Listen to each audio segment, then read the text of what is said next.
And at number 10, Karma. Karma is a character who first appeared in Marvel Team-Up issue 100 back in 1980. She came from Vietnam, having fled the country with her family during the war. She was one of the founding members of the New Mutants. Now Karma has powerful psionic abilities that allow her to physically possess others, meaning she can take possession of the minds of humans or animals. This occurs by Karma projecting a psionic energy surge that overwhelms their consciousness and renders her victim unconscious, with Karma's own mind taking the wheel, so to speak. When Karma is in control, she can do some real damage, having the ability to alter her victim's memories, perceptions, reveal information to her, or have them fall asleep. She can even make their body work as if it were an extension of her own. But if she stays too long with a host, she risks her own personality becoming a subordinate to that host personality, becoming more and more like her victim. After an incursion with the Shadow King, Karma also gained the ability to mentally see through others' eyes, and she can protect herself from the psychic assault of others. Moving on to number 9,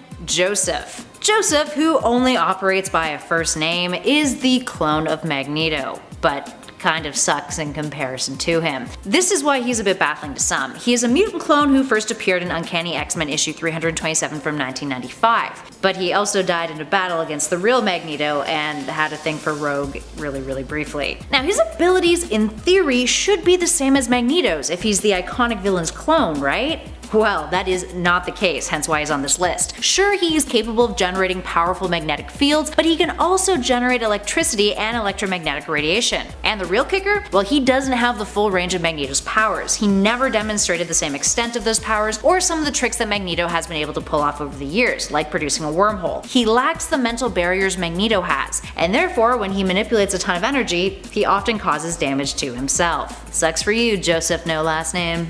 Moving on to number 8, Husk. Many people might assume that Husk has shape-shifting abilities, but that is not the case. The character who first appeared in ROM Annual Issue 3 in 1984 has the ability to remove one layer of skin, or husk if you will, which then reveals a different layer of skin made out of an entirely different composition. So essentially, she sheds one layer of skin, and the layer of epidermis beneath can be something the likes of metal or stone or something entirely different. She's a metamorph who has made her skin into glass, wood, rubber, diamond, granite, brick, and even adamantium in the past. This can increase her weight, strength, or invulnerability in the process depending on the material. So she becomes diamond, she becomes impervious to an extent. Rubber, she gets bouncy. She even once generated heat and flame and has even produced acidic skin. Now aside from being kinda gross, think of like all that dead skin she sheds, it's easy to see why some would mistake Husk for a shapeshifter. Although technically speaking she kind of is, but it's a weird process in which she does it, and very limited. Can just be her skin.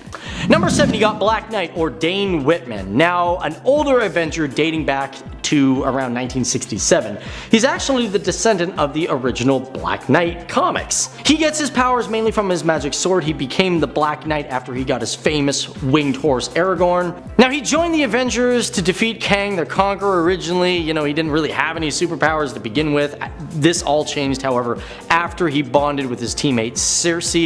This was after she was injured and his fellow Eternal named Icarus attempted to stabilize her by merging the two together. He's apparently a good swordsman and can hold up against Captain America, and he's a bit of a scientist, understands genetic engineering. His powers might not be a mystery, but he definitely is. Up next at 6, Lockheed. Lockheed is a literal dragon. Well, actually he is an alien dragon who was Kitty Pryde's longtime companion and a member of both the X-Men and Excalibur teams.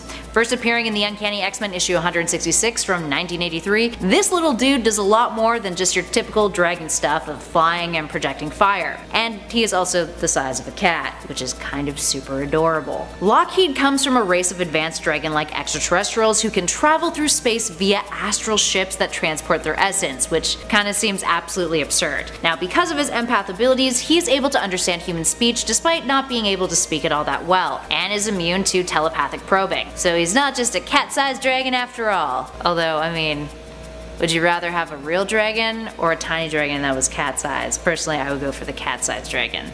Much more manageable and, like, adorable too. Number 5, Morbius, the living vampire. It's Morbius' world and we're just living in it. He first appeared in Amazing Spider-Man number 101 in 1971. The story goes, in a desperate attempt to save his own life as he suffers from a rare blood disease, Dr. Mike Morbius turns to a cure that uses vampire bat DNA because of course he does. It mutates him into a half-vampire, half-human monster. It's Morbiclock out there, and Morbius was actually initially kind of a bad guy. He fought Spider-Man and Blade before becoming a vigilante justice sort of anti-hero who struggles with the insatiable lust for blood. He's also desperate to find the cure to his vampirism. Honestly, in the comics, Morbius looks way scarier and monstrous than the Laughingstock movie. I think it's one of those things where the cartoon and artistic medium is much better at portraying the monster than Jared Leto is. Number 4. MCU Gargantos. Gargantos is one of the monsters from Doctor Strange in the Multiverse of Madness that I thought, might be one of the big bads of that movie. Instead, I was wrong, and the beast was used simply as a distraction. Seemingly modeled after the comic book character Shuma-Gorath, Disney and Marvel decided against using the name of that character for copyright reasons, and so instead decided to use a name that solely belonged to them. Enter Gargantos. Although in the comics, Gargantos is less of a magical monster and instead is kinda like your typical multi-tentacled, one-eyed sea monster. In the film, it takes the combined efforts of Sorcerer Supreme Wong and Dr. Stephen Strange to defeat the beast, and Strange even pulls out some magical monster tricks of his own to stop Gargantos. While Gargantos appears in a multiversal film, him being based off of Shuma-Gorath would likely also make him a multiversal monster just straight up. Number 3. Ghost Rider. Who could forget Johnny Blaze, one of the Ghost Riders set out to hunt down earthly baddies and drag them kicking and screaming to hell where they belong. The legacy of the Ghost Rider began in the pre-Marvel age with a ghostly cowboy who hunted the prairie of the American frontier. But the modern version is a stunt biker, Johnny Blaze, who becomes possessed by the demon Zarathos and becomes a flame-headed skeleton with a cool bike and fancy leather jacket, hunting down bad guys in the name of vengeance. At times, he's the bad guy himself, being the not polished hero that has no problem taking lives. At others, he fights with the other Marvel heroes to take down bigger foes. I mean, he looks badass, can we be honest here, and he's definitely one of my favorite Marvel monsters. Number 2. What if Conan the Barbarian were stranded in the 20th century? And if you thought Wolverine and Conan fighting was weird, it just gets a whole lot weirder with this issue. However, I guess I should say that it gets a whole lot less weird, as the previous Conan What If we talked about was actually from the second volume of the series, as opposed to this issue that we're talking about, which is actually from the original series. In issue 43 of What If, we learn what would happen if Conan, instead of just coming to the modern day, was stranded there and stuck there. This What If was actually inspired by another fan favorite What If featured in issue 13. What if Conan the Barbarian walked the earth today? In this story, because Conan never gets teleported by lightning home, he becomes a criminal. Because why not, I guess? He's confused, he doesn't know what he's doing. However, after creating a gang and getting into some trouble, he attracts the attention of the Avengers. But Captain America sees more than just a brute and believes Conan is just misguided, but he has a hero's heart, truly. He offers him a spot on the Avengers, and we actually never learn what Conan decides because the issue ends. Talk about a cliffhanger.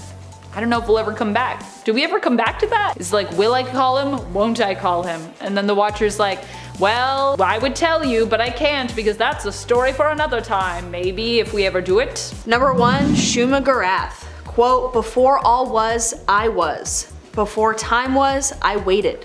I fed on the screaming souls of the universe. I drank the spoiled milk of dead stars. I am the emptiness outside all understanding. I am Shuma-Gorath," is a pretty sweet way to introduce yourself. His character design is next to none as one of the great old ones who first appeared in a 1972 comic called Journey into Mystery Volume 2. This tentacle monster more so looks like a freak of nature than a typical monster. He's the ruler of hundreds of dimensions and comes to the Earthrealm millions of years ago along with the other old ones. Around 1 million BC, he was banished from Earth by a time traveler sorcerer named Seasneg. It was witnessed by Doctor Strange, who hoped to defeat the Ancient One so his master didn't have to die, but obviously it never really works out like that. But then Shuma-Gorath reappears and becomes the main foe of Doctor Strange.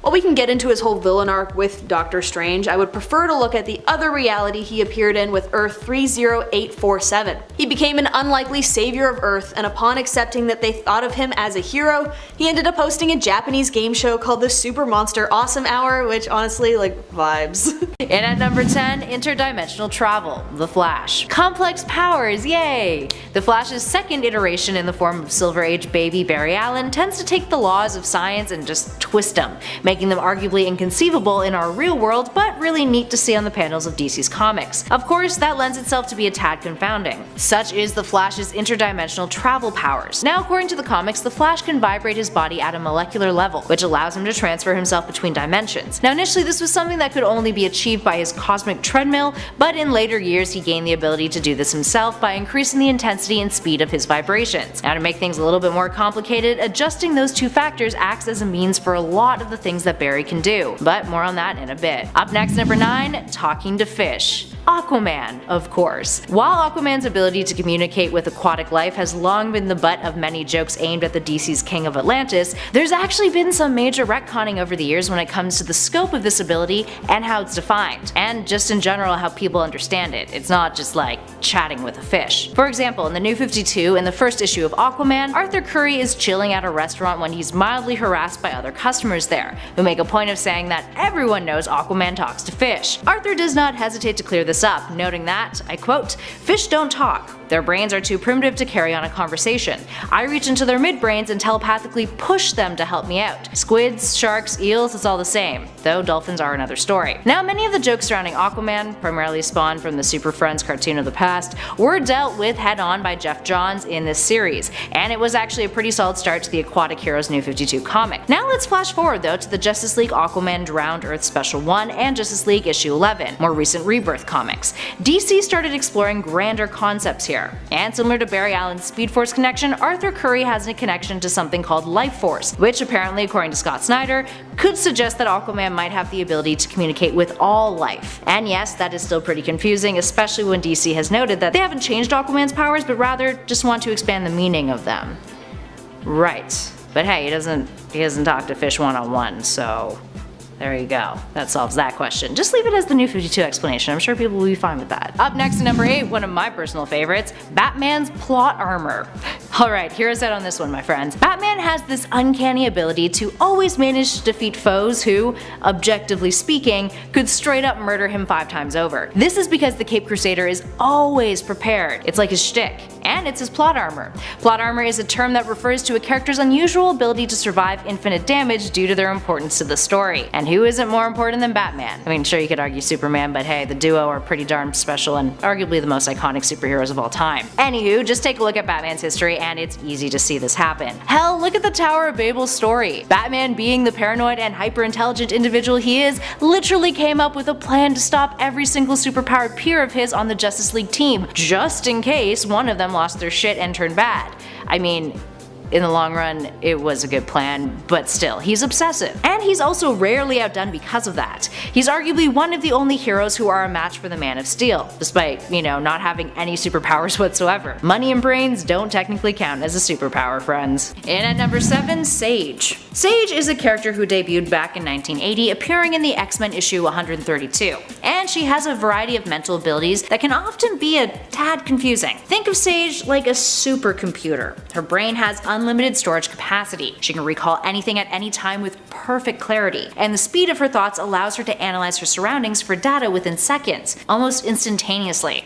She's like a back computer. In addition to that, she can calculate probability of events based on said data. Sage can multitask too, completing various actions all at once in her brain. And if that wasn't wild enough, she has perfect control over her body because of her superpowered mind, meaning she can recreate any physical actions that she's seen once, as long as they are within the parameters that her body is capable of. She can even see a person's genetic code and read their DNA, and selectively evolve existing genetic traits, which can tap into latent abilities, although she can't reverse the procedure, which has caused unpredictable side effects in the past. She is a walking, talking bat computer. And at number 6, Shazam, and like all of his powers. Shazam is one of those characters whose befuddling history often leads to those less familiar with the hero getting confused with the full range of his powers and also getting him confused with Marvel's Captain Marvel. But there is reason to get confused. So for starters, if you are unaware, Shazam used to be called Captain Marvel back when the character was owned by Fawcett Comics, the original publisher who created Billy Batson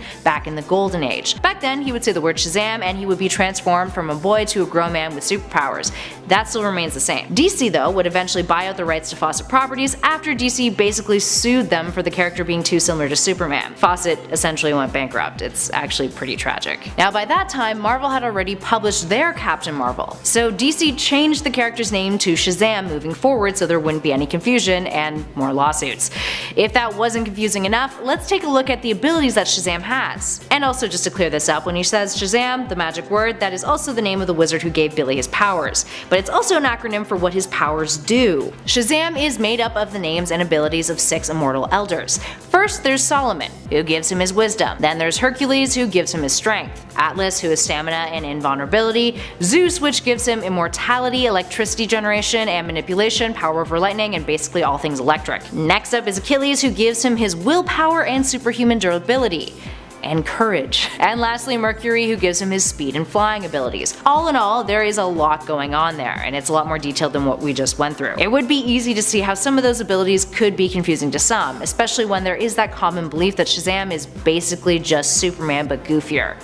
Which he kind of is, to be fair. Number 5. Franklin Richards. When Reed Richards and Sue Storm had a child together, a whole bunch of cosmic tomfoolery went on, resulting in Franklin Richards, the baby, being born with powers to alter matter on a universal scale.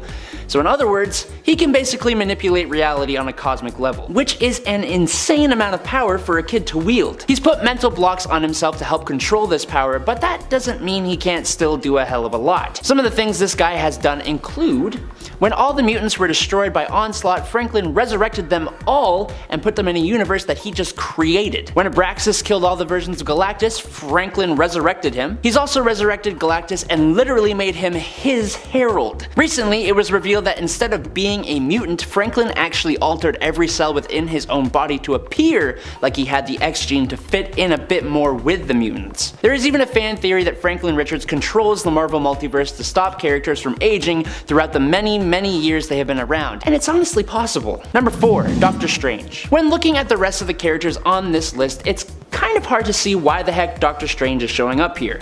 And that's fair. Looking at his abilities in the MCU and even the comics past the point of 2009, he's not that strong. But before that time, Doctor Strange was an incredibly powerful character. So powerful that Marvel needed to depower him. He could easily defeat pretty much any foe before this time. So basically, Doctor Strange's only real power is his ability to use magic and magical artifacts. But since he was so good at that, he could basically do anything he wanted to. Flight, time travel, telepathy, shields, astral projection, teleportation, all of these using spells and artifacts. He has survived being close to a star and has caused that star to collapse into a black hole. He has summoned cosmic entities and imprisoned and defeated the In-Betweener. He's altered the fabric of the universe. He's trapped the Beyonder and undone the things the Beyonder had done when he warped reality. He's broken out of a spell cast by the Living Tribunal, and he has even become Death. He's defeated Dormammu, Nightmare, and Shumagorath on a regular basis. It may be surprising that he's on this list, but it shouldn't be. Number 3. Ruins. Ruins is just the most messed up kind of weird that a multiversal story can be. This comic offers a much darker take on what the world could be like with superpowers. Of course, it is a story by Garth Ennis, so yes, darker is definitely where we're going here. As brutal as Ruins is, well, I kind of love how dark and awful it gets. The series deals with the less fantastical, more literal interpretations of powers and their uses, and how less hopeful civilians and government agencies might react or take advantage of said superpowers. In this world, Quicksilver is just a torso with his limbs moving too fast, causing him problems, so they all had to be amputated. At least that's what's implied. Or they just didn't like that he went fast, so they amputated them. The Hulk is an irradiated pile of tumors, which ultimately dies under the weight of his own mutation, and the Silver Surfer ends up driven mad by his own cosmic existence, taking his own life by clawing his own chest open while floating through space. This is a bleak and disturbing world filled with pain and suffering. Not heroes in capes. That's part of what makes it great, and part of what makes it weird, and part of what makes it horrifying. Number 2. Adam Warlock. First appearing in 1967 in Fantastic Four number 66, Adam Warlock was created by the Enclave, who were experimenting to create a perfect human specimen. This made him super strong, durable, fast, and he can store and use huge amounts of cosmic energy to make him fly, release blasts, and all kinds of things, including cocooning himself to help him heal and regenerate. Now every time he does this though, he actually comes out more powerful than when he went in, and he evolves new powers. He is also able to use quantum magic, which lets him teleport, make force fields, and move at the speed of light, create wormholes, resurrect himself and others, has cosmic awareness, manipulates, removes, and judges the souls of others. He has a lot of powers. He's altered the evolution of beings, he's manipulated matter, turning Thanos into stone, and then he wielded the Infinity Gauntlet. We have had Mutant Jesus, and this guy is basically Space Jesus. And one of his biggest feats is completely embarrassing the hell out of Mephisto, Marvel's most powerful demon, in his own realm. He has accidentally destroyed the entire universe, including all cosmic entities except the one above all who had to fix it all. He does have an evil persona of himself though, called Magus, but we've gone too far, so I can't wait for Disney to completely depower him to make him incredibly lame and boring in the MCU. Number 1. Cosmic Comic Spider-Man. Sometimes Marvel will make a joke character or scenario and it ends up creating a character more powerful than any other character possibly ever. In How to Read Comics the Marvel Way, issues 1-4, the comic itself becomes a character, and it starts off trying to teach the reader how exactly to read comics properly. The comic follows Spider-Man in a conflict with Mysterio, who found the Cosmic Comic, the same one speaking to us, in the basement of the Natural History Museum. It allowed Mysterio to freeze Spider-Man in time in a comic panel, turn inanimate objects to life, and increase his size. Once Spider-Man gets his spider sense back, he realizes the Cosmic Comic is influencing events,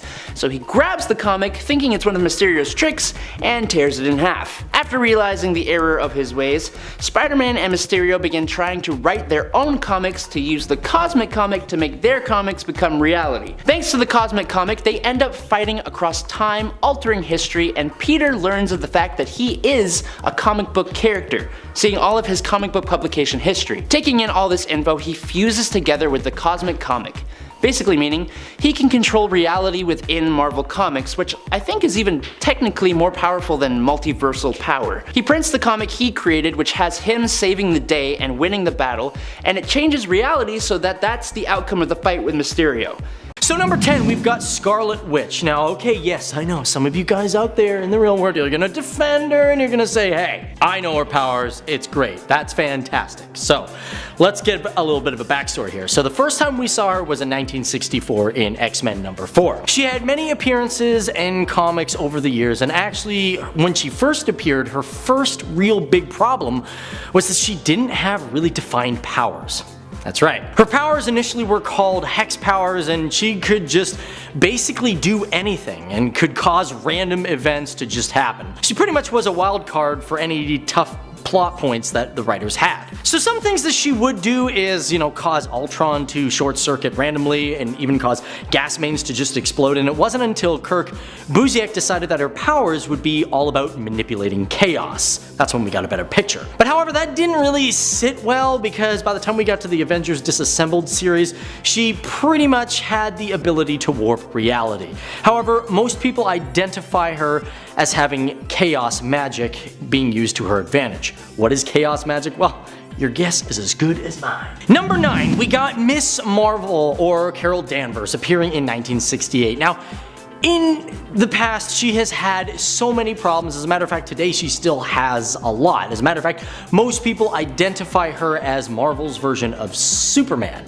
Pretty much the female version of that. She's got super strength, stamina, all that sort of stuff. She can fly. Being half human and half Kree gives her a bunch of different abilities, and when she could fly back in the day, the only way she could do it was through a belt device. She also could tap into the energy of a white hole, which is a reverse black hole, which, by the way, has never been identified by man at all in history. This allowed her to control things like gravity, heat, and many other aspects of different spectrums. This also allowed her to survive in the vacuum of space, and she can fly 6 times the speed of sound, and yes, she can explode energy out of her hands, fingertips, all that sort of stuff. And apparently she also has the ability of 7th sense. Number 8, you got Hercules. You know, kind of an old sort of guy, you know what I mean? Debuting in Avengers number 10, 1964. Now, he was originally simply a minion of Immortus, and he belongs to the Olympian species. Like most, just like Hercules himself, he's got super strength, speed, and stamina. Known to be the strongest of all the Olympians, he could actually apparently pick up a sequoia tree, smash it to bits. It's also originally believed that he even moved the island of Manhattan. However, that was a little too much for comic book writers, and they were pretty much like, nah, he was just bluffing, he was just saying, tune the talk, you know what I mean? It wasn't true at all. Ooh. On top of that, he can go 100 miles per hour and go toe to toe with Thor, and can withstand, you know, the impacts from bullets. He's kind of another Superman if you really think about it, but his mace itself is kind of like the mace version of Thor's hammer. Thing is, he's backed up by Olympian magic, so nothing like even diseases can hurt him. However, if Zeus takes away his powers, he's pretty much useless. It'd be interesting to see what would happen if Rogue touched him. Moving on to number 7, the electromagnetic spectrum vision from Martian Manhunter. Similar to our previous Flash number, here we have a sophisticated ability that occasionally goes over some readers' heads, and hey, not criticizing with that. Scientific logic in comic books is very different than the laws reality follows, as we mentioned earlier. Martian Manhunter, who will be making another appearance on this list a little later on, is a complex character. Yes, he is a green Martian from Mars, but he also is a being who has a plethora of powers, some of which are a little difficult to wrap your head around. Ja'on Jones is capable of seeing across the electromagnetic spectrum. What on earth does that entail? So, you know how Superman has that nifty X-ray vision of his? Now think of this power as a ridiculously amped up version of that. Nicknamed Martian Vision, it allows Ja'on to not only use X-ray vision, but to see infrared, ultraviolet, and microwave wavelengths. While we don't entirely know how this is visually represented to the Martian, since there's yet to be a proper POV panel featuring this in DC Comics, or at least that we know of, let us know if we're wrong in the comments. But we can imagine that it would share some similarities to how the Predators in Predators see other kinds of heat signatures or wavelengths, so hey. Speaking of characters with vast skill sets, that brings us to our next number. Number 6, we got Vision. Okay, yeah, we've all seen him. We all know basically he is a robot. Some people identify him more or less as a human being, but is made out of, you know, synthetic materials. Okay. Now, what's different about him from the movies is in the comics, he's got a solar jewel on top which absorbs solar energy, which can actually also discharge energy at any time. He also can fire beams of microwaves and infrared radiation. Very helpful to know. On top of that, he can also become extremely massive. This is confusing because apparently he does this by harnessing the power from some unknown dimension. This also makes him change in density. Being an android means he has super strength and all the other great attributes that other heroes have. As of recent comics, he can also split himself into smaller parts and change shape, but that's good old-fashioned nanotechnology at its best. Number 5. What if Wolverine battled Conan the Barbarian? In issue number 16 of the second volume of What If, we get to see what would happen if Wolverine somehow came to the time and lands of Conan and the duo ended up fighting one another. That's basically what ifs are for, right? Just seeing people that would not normally fight and who will win. In order to revive his love, Conan is asked to bring another soul in her place to sacrifice. The soul that he decides to bring is actually Red Sonja, so that's not great because Wolverine, having fought with Red Sonja previously, had basically kind of fallen for her, and he does not agree with what is going on because of his own sentiment. He wants to rescue Sonja, probably because she reminds him of Jean Grey. Honestly, it's pretty weird to me that no one has ever said that like Jean Grey and Mary Jane Watson look similar, considering people have both thought that they looked like Red Sonja in the comics. So do all women with red hair just look the same? Is that the implication here? Or do all three of these women actually closely resemble one another, but we never really acknowledge that like Jean and MJ like look very similar, like weirdly similar?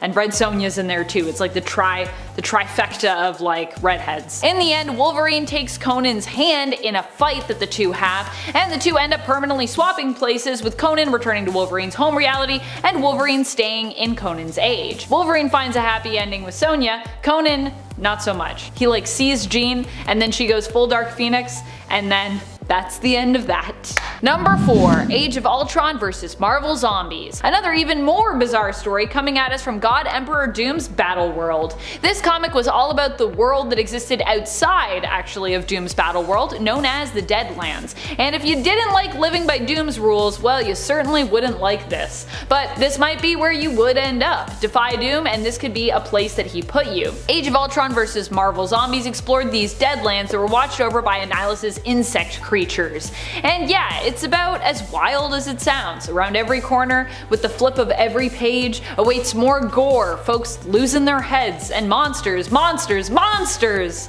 I think in a world of zombies versus robots, no one really wins. Is that the takeaway here? Also, because this is Battle World, there are lots of appearances of random multiversal characters, such as young Hank Pym, who's kinda like the main character of this, from the past alternate Earth of 51920, and the Pilgrim Punisher of Earth 15513.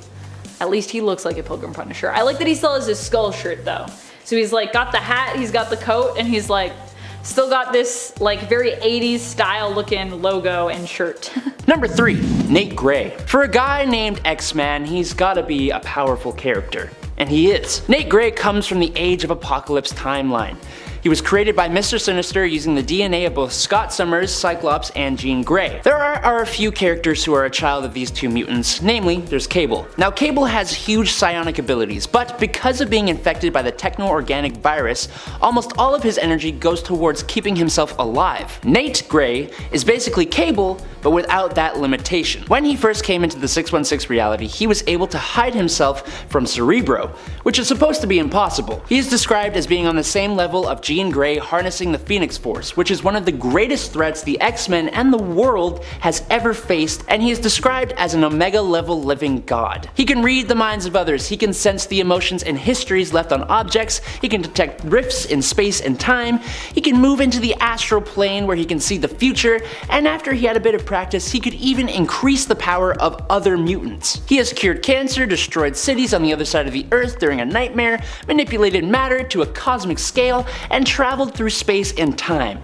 He is basically mutant Jesus. Look at him. Number 2. Strange Supreme. Strange Supreme is the Dark Doctor Stephen Strange we see as is showcased in the Disney Plus What If streaming series in the season 1 episode, What If Doctor Strange Lost His Heart Instead of His Hands? In this episode, Strange becomes obsessed with getting back Christine Palmer after losing her in a car accident instead of, losing his hands, because Christine was his heart. Get it? Because her death is considered an absolute point in time, the spirit of the Ancient One returns to Strange to remind him that he cannot do anything to bring her back. Strange doesn't like that answer and is like, I'm still gonna do stuff, so he gets split in twain, with one half of him choosing to do whatever it takes to get Christine back, because the Ancient One's like, I'm not gonna let that happen. Just cut you in half.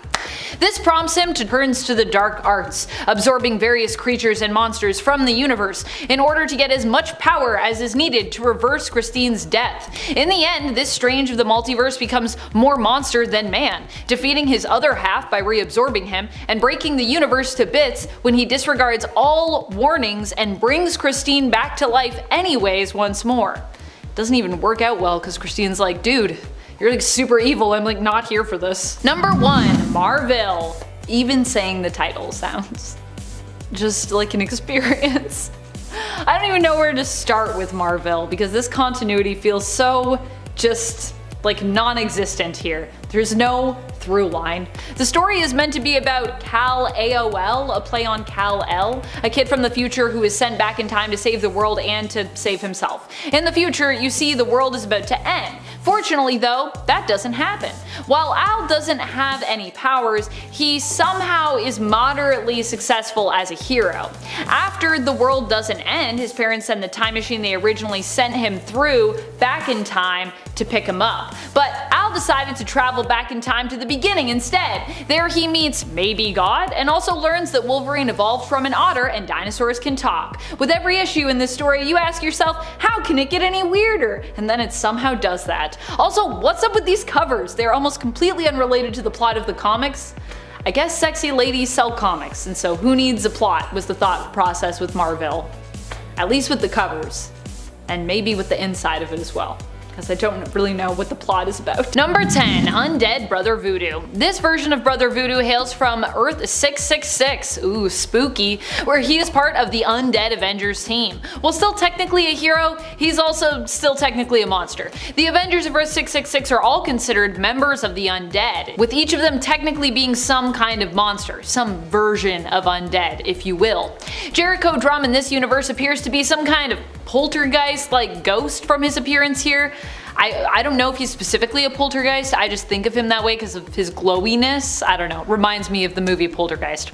This team, including the ghostly Brother Voodoo, make their first appearance in issue number 33 of the Secret Avengers series, where they tangle with Secret Avengers members Captain Britain and Clint Barton's Hawkeye of Earth 616. Number 9, Groot. Before he was the mainstay lovable space ent in Guardians of the Galaxy with a raccoon-shaped compatriot, Groot was actually an evil, monstrous tree.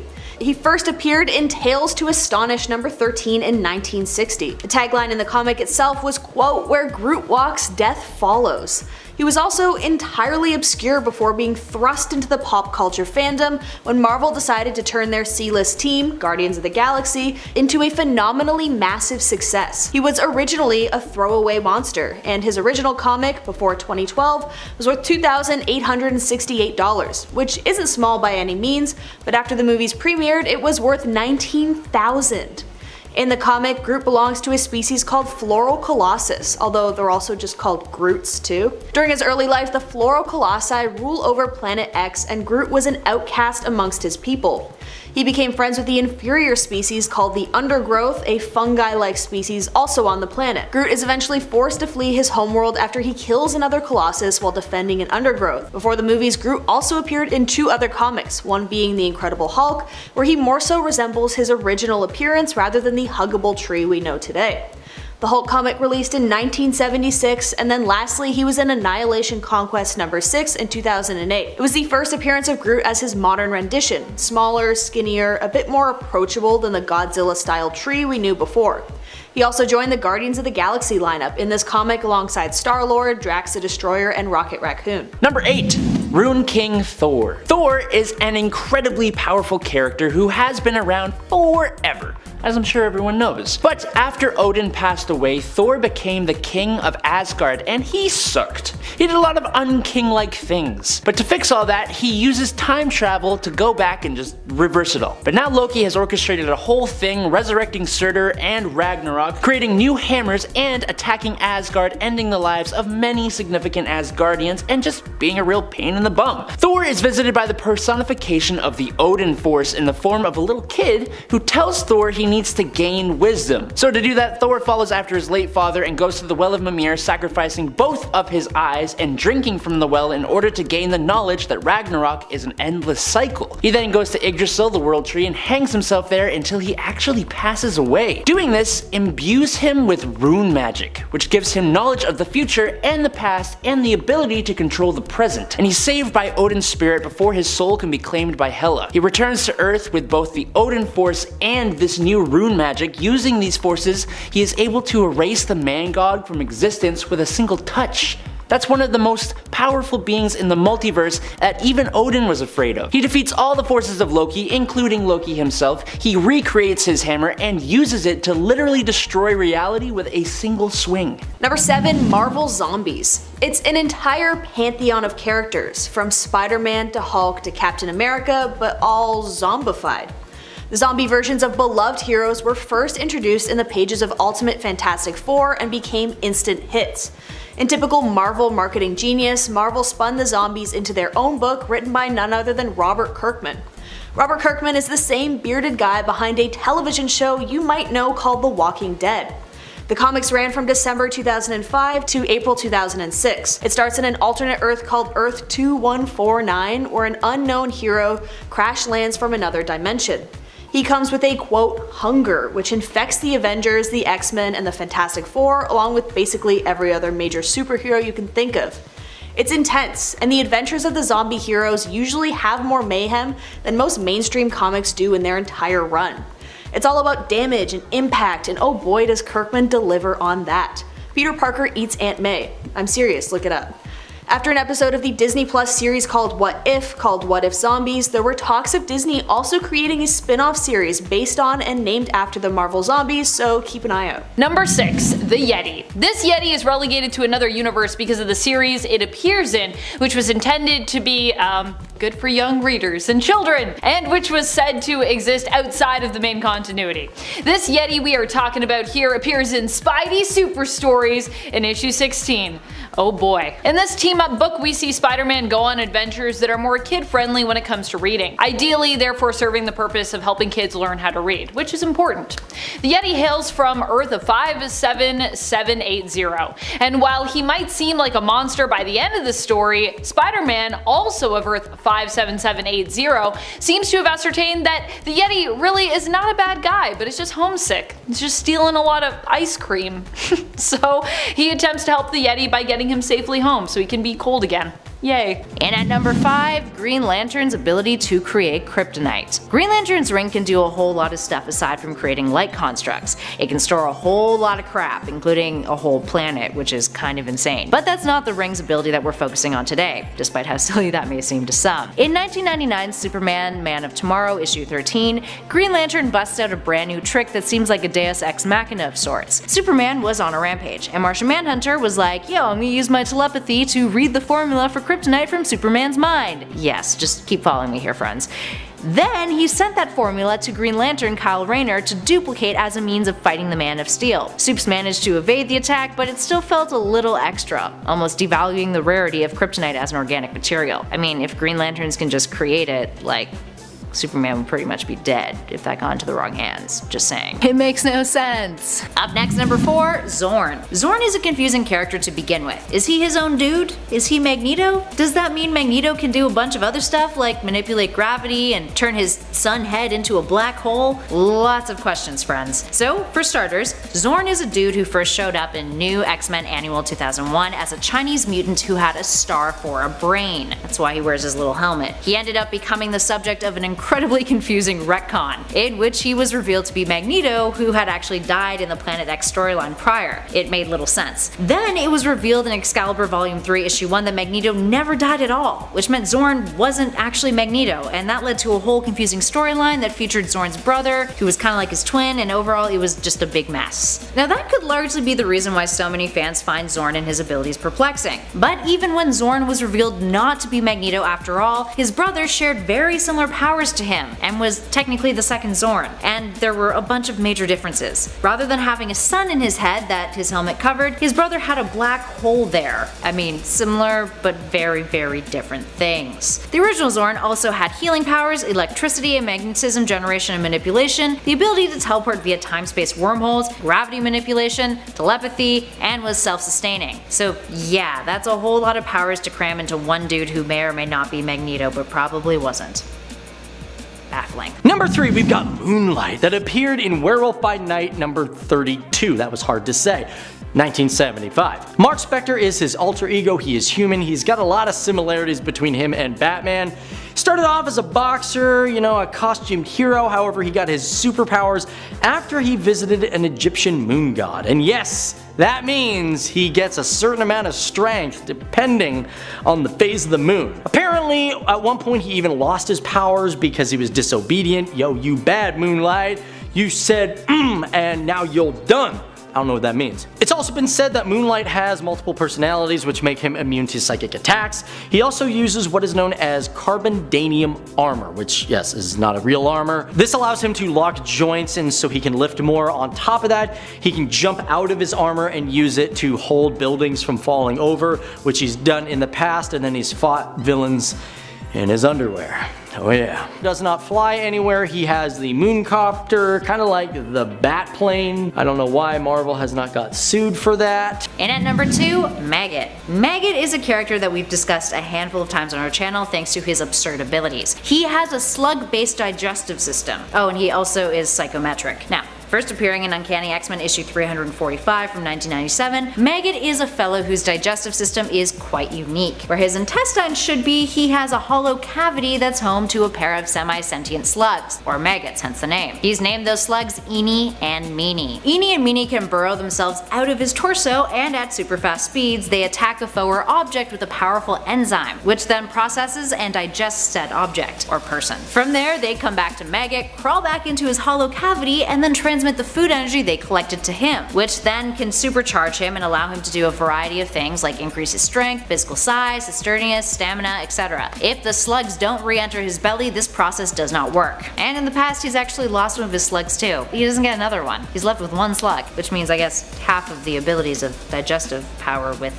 one slug. And finally, in at number 1, Darwin. Darwin is a peculiar character. First appearing in 2006, X-Men Deadly Genesis issue 2, he's a mutant who has reactive evolution powers. When he was first born, his mother practically disowned him because of his abilities, and later he was experimented on by scientists until Moira McTaggart recruited him. So what does reactive evolution mean in Darwin's case? Well, his body automatically adapted to his environment or circumstances, which allows him to survive anything, although the extent of that capability has never been fully defined in the comics. Now in the past, he's gained night vision in the dark, he's grown gills when in water, he became fireproof when his skin was exposed to an open flame. But it's not just basic physical transformations with him. He once converted his entire body into pure energy. He has increased his own intelligence. He morphed into a sponge when he was shot at with a weapon meant to destroy one's nervous system. He has learned different languages by merely looking at them. And when facing off against the Hulk, his body teleported him away from the battle. That last bit is interesting because Darwin doesn't have a choice over how his body reacts. While he may have chosen to increase his strength when fighting against the likes of the Hulk, his body sensed the best means of survival was to teleport him away from the battle. His body is even proven to process alcohol faster when drinking, preventing him from getting drunk. It's a tough life for Darwin. Number 10. Hyperion. Hyperion is basically Marvel's first ever answer to DC's Superman. There are a few different versions of Hyperion from across the Marvel comics, but as a brief summary, originally he was from Earth 712. He was the last surviving member of the Eternals, and he comes to Earth and is raised by a family called the Miltons. He takes the name Marcus Milton. Eventually, he moves to Cosmopolis, becomes a newspaper cartoonist, and joins the Squadron Supreme. Yes, he is basically Superman. There's a story where he does battle with an evil clone version of himself created by the Grand Master. There is also a King Hyperion who basically destroys all the most powerful beings in the universe and takes over the Earth. That's obviously a villain, but it just shows how astronomically powerful this hero can be. The version of Hyperion who has most recently shown up is the Hyperion from Earth 13034. His Earth was destroyed by an incursion and he's pulled to 616. But what are his powers? Well, he is strong enough to hold two colliding universes apart for a short period of time, so there's that. He has super speed, durability, and stamina. He can fly, he has X-ray vision, heat vision, super intellect. I promise this isn't a list of Superman's powers. Number 9. Cosmic Iron Man. Tony Stark as a god with his great sense of humor should be fantastic, but it's honestly a little scary. After Iron Man is imbued with the power cosmic, he becomes the Iron God. And one of the first things he does is do battle with the also power cosmic powered Korvac. These two are literally throwing moons and planets at each other during their fight. That is, until Iron God transports Korvac to a destroyed universe and fights him until the cosmic entities show up and take Korvac away, leaving Tony to see what he does next. Iron God's goal is to make the world into a paradise, to fix all of its problems. He knows that his past attempts to do this haven't gone too well and that the other heroes will likely try to stop him. But he can use the power cosmic to do whatever he wants, and since all of his ideas for helping the world were trapped in his mind, he shares his intellect and ideas with the entire population of New York, just to start. This plays out in some interesting ways. A couple stops arguing and begins thinking logically, for one. A kid at a baseball game starts talking about background radiation, and the villain Big Wheel decides to solve traffic issues using quantum mechanics. The only problem is that Tony isn't exactly the kind of guy to fully think things through or consult with others before he does things, and that also transferred to other people. Number 8. Ultimate Hulk. Let's be real, when I think of multiversal monster versions of the Hulk, I often think of Ultimate Hulk of Earth 1610, aka the Ultimate Universe. Here, Hulk was less a hero and more just, kind of a brute. In fact, at one point, the Ultimates, who are basically this Earth's version of the Avengers, even had to fight against, not with the Hulk. The Hulk would eventually go on to join the Ultimates team, I'll give him that, but let's not forget that he's a cannibalistic beast who also makes some of the most violent threats when he's angry. Even Bruce Banner wasn't as altruistic in this universe, initially hoping to create the next super soldier serum so that he might be able to increase his own strength and power. However, instead he created a Hulk serum, which turned him into the Hulk because he was all about testing that serum on himself. It's even implied that during his first transformation that he may have actually caused the death of Mary and Richard Parker, the parents of Spider-Man. Peter Parker, so yeah. Number 7. Hercules during Chaos War. Hercules is an incredibly powerful Olympian who is on par with, if not stronger than, Thor. But one of his most powerful moments was during the events of Chaos War when the Chaos King attacked. Amadeus Cho becomes a god, but he's mortal and cannot handle it, so he transfers the power to Hercules. Now with this power, Hercules leads a team against the Chaos King. He's able to fly, teleport, and release energy from his hands and eyes. His strength was amped up to incredible levels.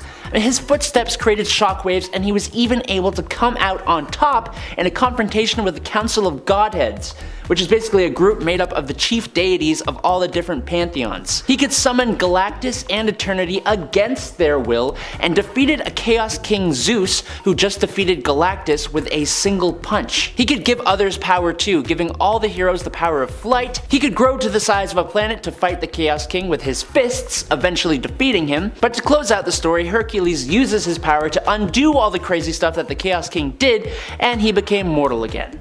But damn, he was powerful. Number 6. Rachel Summers. Rachel here is from the Days of Future Past storyline, and she is another of the mutant children of Jean Grey and Scott Summers. She has access to the Phoenix Force and was raised in the Xavier Institute and becomes the partner of the future version of Franklin Richards. After she was kidnapped by soldiers who had taken out everyone else in her house, Rachel became a mutant hound, using her psionic powers to hunt down other mutants for the authorities. They branded her face with an irremovable pattern of tattoos to mark her as a hound and forced her to wear a leash. Rachel took out mutants, some of which were people she loved. Rachel's grief and shame from what she did as a hound and the deaths of her parents and friends made her a pretty dark character, even after she broke her brainwashing. She's one of the most powerful psychics in the entire Marvel universe, and that's the case before she became the one true Phoenix and had its cosmic powers. As Phoenix, Rachel's abilities are enhanced to their ultimate levels, limited only by her force of will and her imagination. She literally becomes the cosmic entity, the Phoenix. Number 5, we got Mantis, probably my least favorite hero that I've ever seen brought to the screen. She's been around since 1973, so you gotta give her some credit there. Her origin though is completely unknown. Literally, she talks about herself in third person,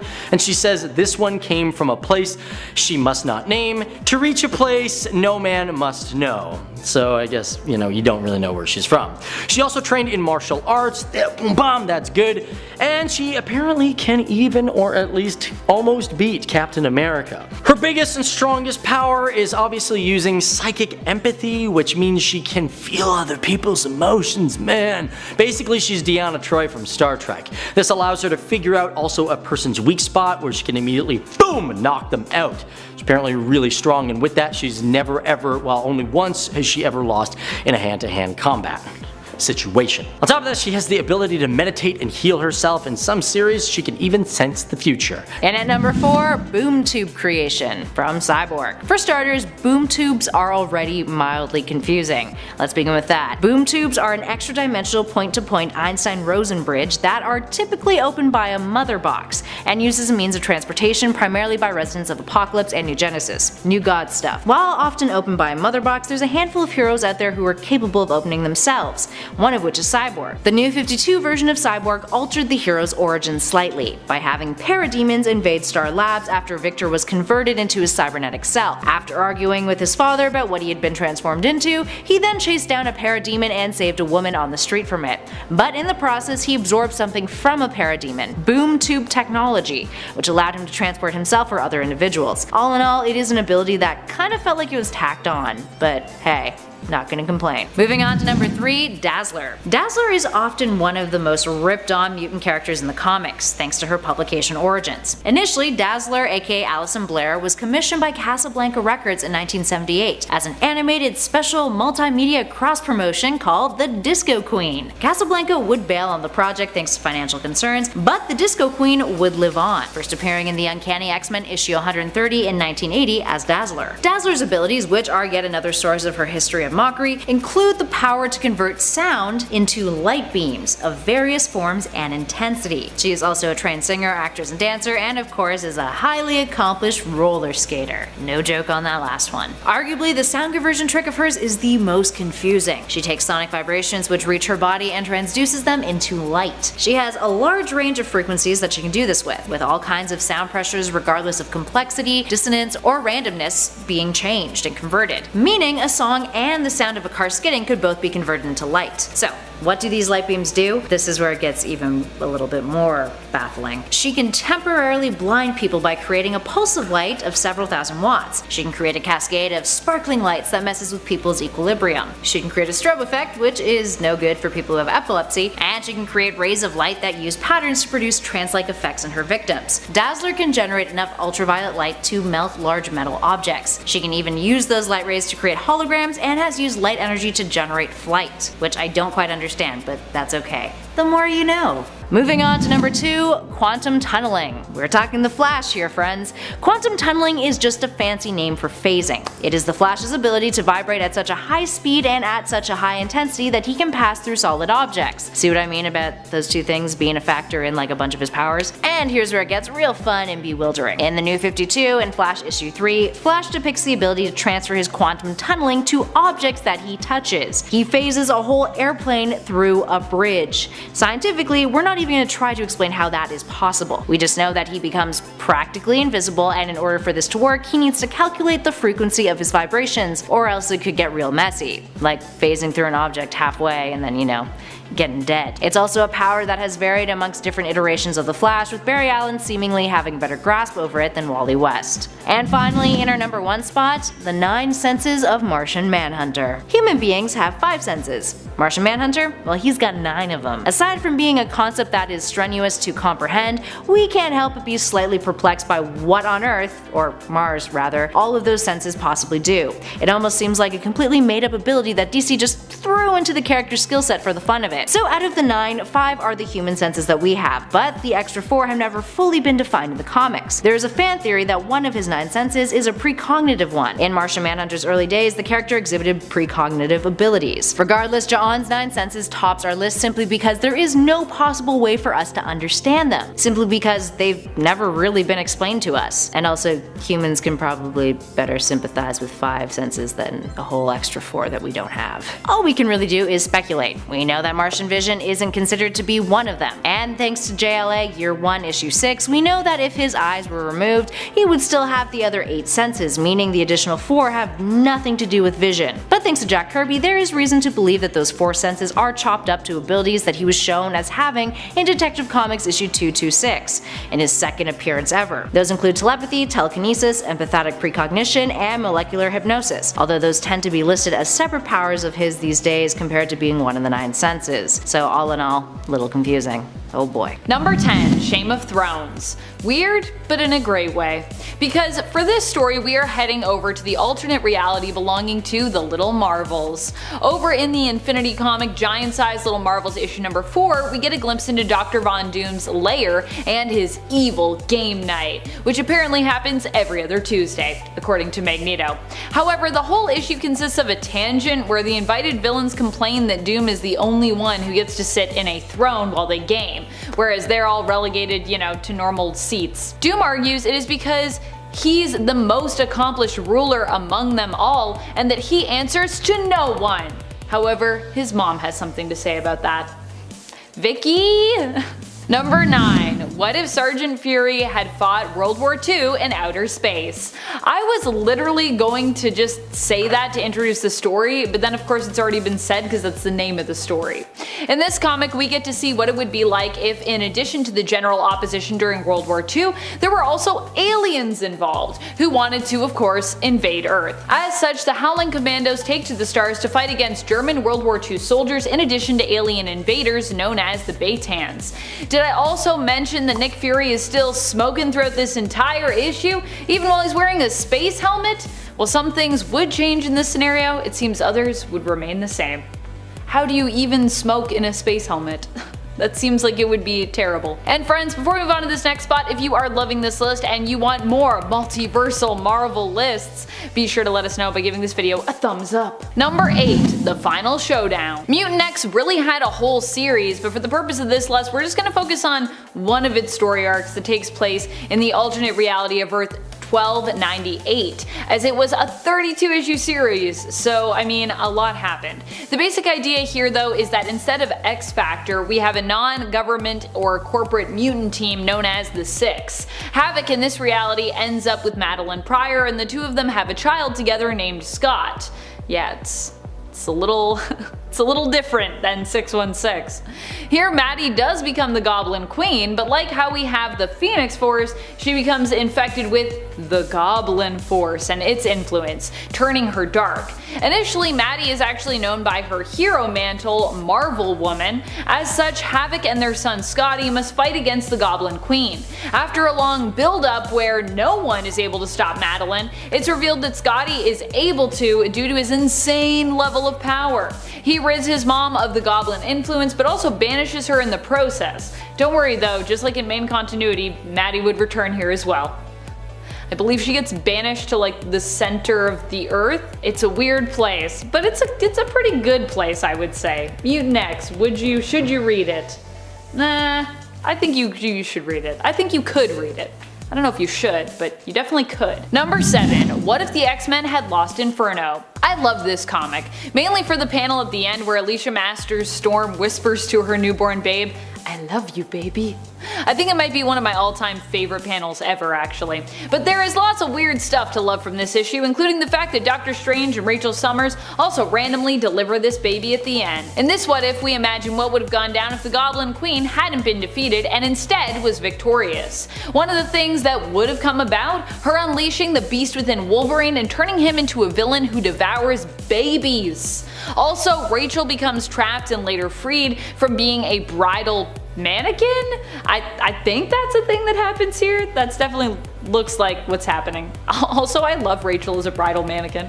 And how after she's like, "Thanks, my face hurt, too much smiling." Oh, by the way, Doctor Strange, who frees Rachel, he also gets to wear a cool eye patch in this world. Why?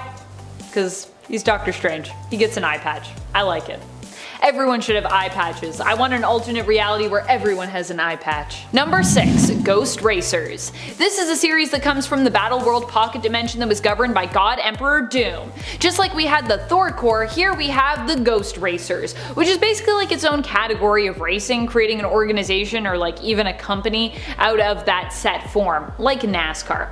The Ghost Racers are made up of various ghost riders who of course race one another for Battle World's entertainment. And of course, so wealthy fans can ideally make some funds on the wins and losses of each race. Although all the riders are pitted against one another, and eventually Arcade, who is in charge of them, sends them to take down Robbie Reyes, the current racing champion, eventually they all remember what things were like before Battle World, and they decide to rise up against those that are controlling them.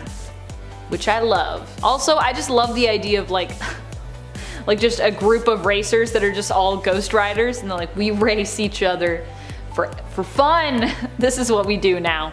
Ghost Racers. And at 5, Revanche. Revanche, who debuted in 1993 in X-Men issue 17, is one of a few characters on this list whose powers are not only confusing, but so is their origin story. So Revanche's early appearances were plagued by continuity errors in Marvel's comics, thanks to one of her creators, Fabian Nicieza, failing to read Uncanny X-Men issue 255. In that issue, the character Psylocke is discovered on the shores of an island by the Hand. Whereas in issue 22 of the second volume of X-Men, a handful of issues after Revanche's debut, her origin story contradicted the one in Uncanny X-Men, with the character having come to possess Psylocke's body. Confusing, right? Ravash was said to have been an intuitive empath prior to switching bodies with Psylocke, but after switching bodies she gained telepathic abilities and could psionically generate a blade, a Psyblade that she could use to force her way into other telepathic characters' minds. So essentially she is Psylocke but not Psylocke and used to be an empath and is just a big jumble of continuity errors. Yeah, no bueno. Number 4, we got Star Fox, and I'm not talking about the good Star Fox. I'm talking about this Star Fox from Marvel. Part of the Eternals group, he appeared first in 1973. Basically, he ages really slowly because he uses cosmic energy. This also makes him extremely hard to hurt because the energy protects him from falls and impacts and other things like that. However, bullets and knives can hurt him, and not just emotionally. However, Star Fox in some series has been able to manipulate gravity using psychokinesis. He also knows apparently 500 alien languages. But his most important power of all is he is capable of activating the pleasure area of enemies' brains, which pretty much helps them calm down so he can win the battle. So I guess you could say, sexiness is his power. Yeah. And at number 3, Kryptonian Coma, talking Superman. Oh, the death of Superman, my absolute favorite story arc ever. That was sarcasm, people, in case you did not pick up on the obvious. Fans of this channel know I have major beef with this arc. Every time it comes up in a video, I go on a tangent about how terrible it was, how it pretty much ruined the concept of death in mainstream comics, and how it was all just a big sham for DC to pull in a bunch of extra dollars. Long story short, and skipping over some of the hilariously bad and nonsensical plot points here, Doomsday comes to Earth. He and Superman engage in what can only be called a punching match to see who can punch harder. They punch each other so hard that they punch each other to death at the same time. And both are believed to be dead, but turns out, surprise, neither is. The problem is, a whole long and painfully tedious story event was drawn out of Superman's death, in which a bunch of dollar store Superman replacements showed up, and a side story where Green Lantern turned homicidal was a thing. He was merely in a Kryptonian coma, which apparently makes it look like he's dead with no pulse, no breathing, the whole shabam. So everyone in the story was like, whoa, Superman, thank God you're not actually dead. You pulled a fast one on us with that power of yours that makes zero sense, but okay. Perhaps this number is more baffling than confusing, being something that felt so far-fetched rather than a reasonable plot point. It's all about that money grab. Number 2, you got Noh-Varr, a rather new superhero debuting in the year 2000 for Marvel Boy number 1.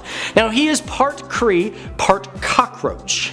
That's right. He's also a part of the Dark Avengers. Now because he is half Kree and he has insect DNA, he's got a lot of strength, agility, stamina, that sort of thing. Not as appealing as Spider-Man though, nobody really wants to hang out with a cockroach. What his power is he can also control his neurological impulses so he can remove himself from feeling any sort of pain. He can also suppress his emotions, which can hinder him from winning a battle. This is simply known as Whiterun, where he removes anything from his thoughts. So basically that cute girl that's in the red dress while he's fighting Thanos, that girl ain't getting hit on at all. Also, Noh-Varr's salvia can infect people. I mean, like, he's a bug, you know, he can scale walls and get into small places because he's triple jointed. And yes, like a bug, he can digest almost anything, which can repair himself. And like most superheroes, he knows science pretty well, which for this guy, you know, he helped develop interdimensional travel. I don't know how you do that. But number 1, probably the worst of them all, is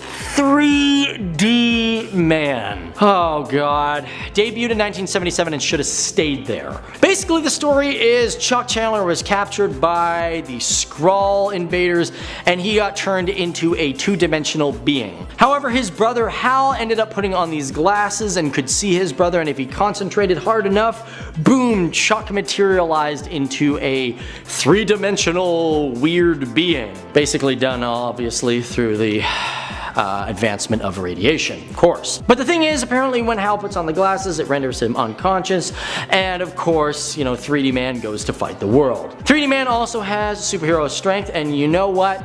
I'm just done. That has got to be the most ridiculous one of them all. That's the icing on the cake.